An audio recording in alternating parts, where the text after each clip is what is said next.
So in the last video, we alluded to the federal budget deficit. Well, what is exactly the federal budget deficit? Well, the federal budget deficit is the annual shortfall of federal receipts relative to federal expenses. Well, what does that mean? Basically, it means whenever government spending is more than it's making, that whenever it's federal, the government spending, which is those federal expenses, is more than it's making, which is federal receipts, then we're in a budget deficit. So how do we calculate the federal budget deficit? Well, it's equal to the federal expenses or federal expenditures minus the federal revenues. Remember, where is the federal government getting its revenues from? Well, those are from those taxes. Now, how does the federal government fund these operations? Well, it's doing it on actually what is known as a fiscal year basis. A lot of governments will actually set it up on a fiscal year basis.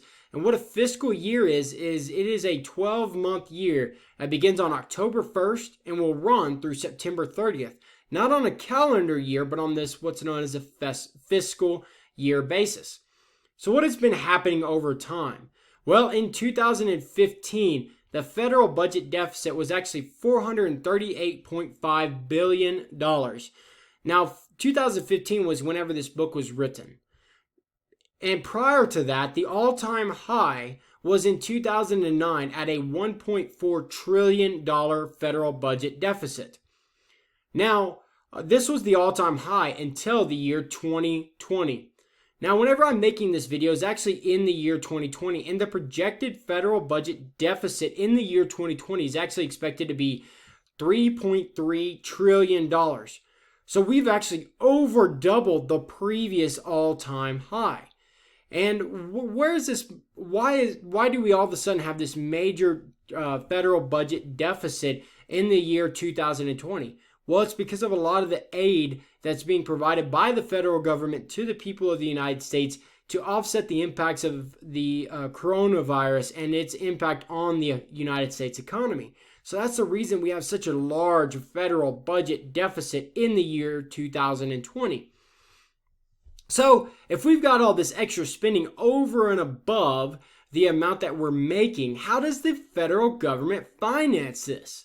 Well, it's actually going to finance this through the issuance of government bonds by the U.S. Treasury.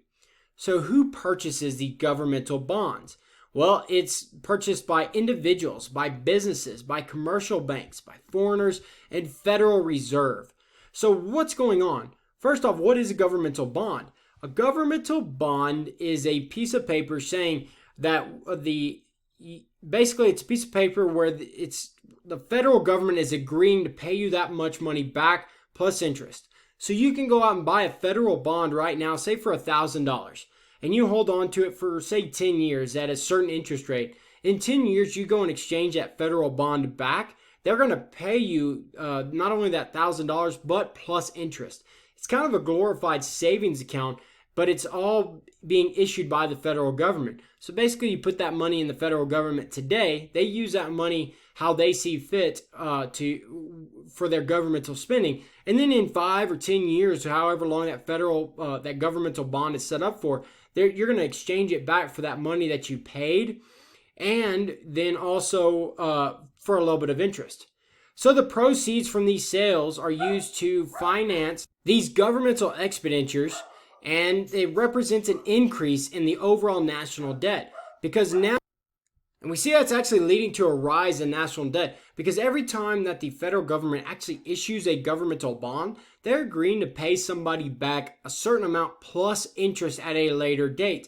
And that's actually leading to an increase in our national debt as they sell more of these governmental bonds. Basically, they now have higher liabilities and they now have a higher national debt.